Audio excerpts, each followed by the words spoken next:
గాంధీ గారు ఒక స్టేట్మెంట్ ఇచ్చారు. ఆ స్టేట్మెంట్ కు అందరు కట్టుబడి ఉండాలి.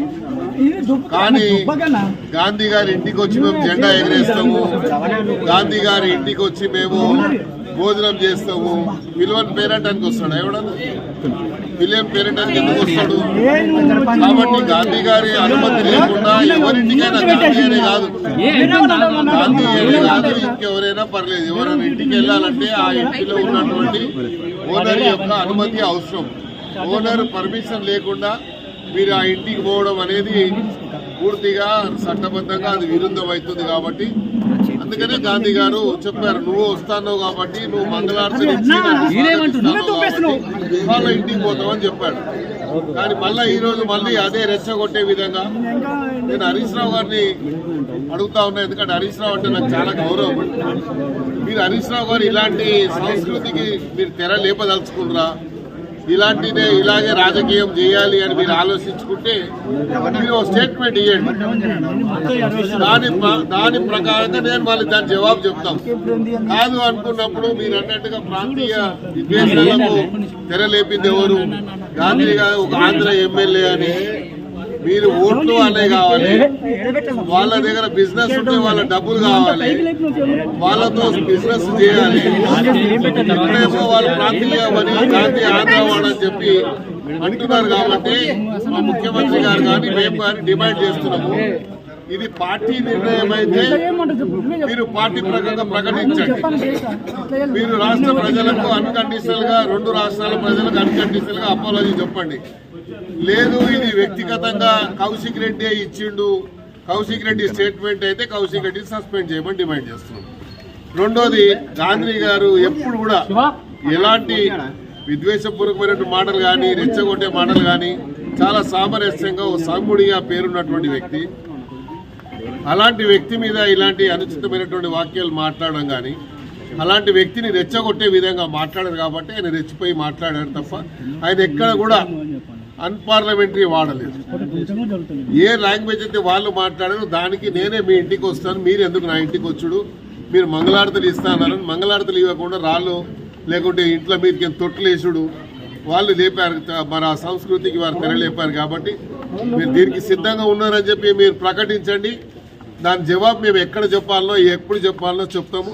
మేము జవాబు ఇచ్చినప్పుడు తట్టుకునే శక్తి మీకు ఉందో లేదో ఒకసారి ప్రతిపక్షంలో ఉన్నారు. ఇలాంటి మరి సంస్కృతికి తెరలేపింది ఎవరు అనేది రాష్ట్రం అంతా చూస్తూ ఉంది, దేశం అంతా చూస్తూ ఉంది. ఎప్పుడే కానీ ఒక ఇష్యూ వచ్చినప్పుడు, ఆ ఇష్యూ కోర్టులో ఉన్నప్పుడు, కోర్టు పరిధిలో ఉన్నప్పుడు, కోర్టు ఒక నిర్ణయం తీసుకున్న తర్వాత ఆ నిర్ణయం వచ్చే వరకు అందరు కూడా రెండోది గాంధీ గారికి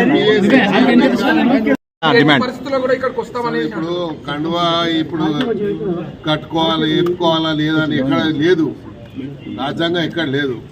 ఇదే డ్రెస్ వేయాలి, ఇదే కండువా వేసుకోవాలి. బీఆర్ఎస్ పార్టీ కాబట్టి పిఎస్సీ చైర్మన్ ఇచ్చారనేది చెప్తున్నారు. పిఎస్సీ చైర్మన్ ఇచ్చారు, పిఎస్సీ చైర్మన్ ఎలా ఇచ్చారు అంటున్నారు. మీకు క్వశ్చన్ చేస్తా ఉన్నా, మీరు ఎక్కడ నిన్న మీడియాలో చెప్తే రాలేదు. అప్పుడు అక్బరుద్దీన్ ఓవైసీ గారికి ఇచ్చారు. కాంగ్రెస్ పార్టీ ఆపోజిషన్ గా వాళ్ళకు ఉన్నటువంటి స్ట్రెంత్ ఉంటే అది ఇవ్వకుండా అక్బరుద్దీన్ ఓవైసీ గారికి ఇచ్చారు. మీరు ఎందుకు ఇచ్చారు? అప్పుడు మీరు చేసిందేమో న్యాయము, వేరే వాళ్ళు చేసి అన్యాయమా? కాబట్టి మీరు ఇవన్నీ చెప్పకూడదు, ఇవన్నీ మాట్లాడకూడదు. మీకు నైతిక హక్కే లేదు.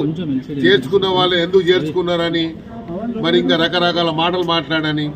మేము మాటలు మాట్లాడము, సమయం వచ్చినప్పుడు చేతల్లో చూపిస్తాం.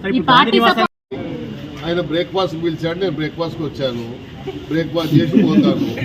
మరి వేరే ఎవరన్నా వచ్చి మేము వస్తామంటున్నారు, వచ్చినప్పుడు ఎట్లా చెప్పాలో చెప్తాను.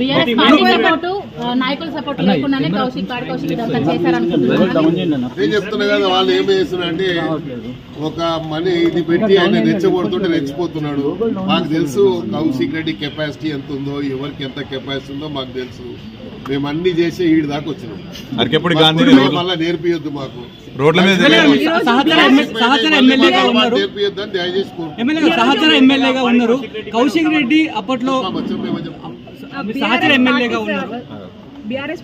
వాళ్ళ పార్టీ ఆఫీస్ లో చేస్తారా, సమావేశం ఈడ చేస్తారా? మేడ్చల్ జిల్లా వరకు అవగాహన ఉండి మాట్లాడుతారా? అవగాహన లేకుండా జిల్లా పార్టీ ఆఫీస్ లో అవి చేయండి, లేకుంటే ఏడు ఆఫీస్ లో చేయండి.